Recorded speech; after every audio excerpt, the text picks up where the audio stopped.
Aujourd'hui, nous sommes heureux avec certains de mes collègues d'être venus ici au quartier d'Anjaca à la rencontre des habitants du quartier, des enfants du quartier, mais aussi des agents de la maison citoyenne, des espaces publics, d'être venus constater l'avancement des travaux de rénovation des espaces publics, mais également de la maison citoyenne qui, comme vous le savez, va se déplacer en cœur de quartier, Toulouse Métropole, avec la mairie de Colomiers qui a engagé ces travaux de rafraîchissement aussi pour créer des îlots de fraîcheur.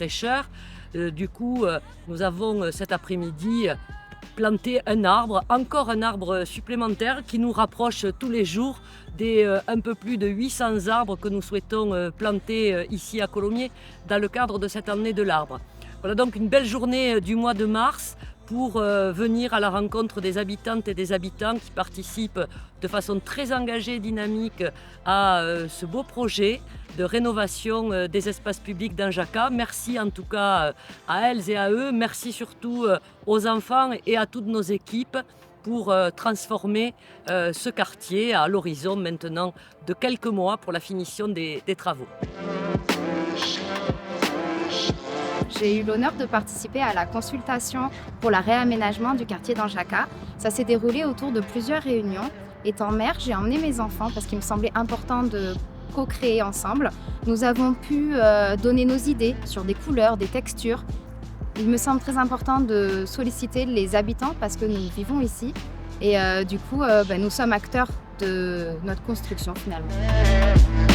Donc, Altéal, nous intervenons sur le quartier d'Anjaca dans le cadre d'un projet de réhabilitation important, puisqu'on intervient sur environ 170 logements qui sont répartis sur 5 bâtiments.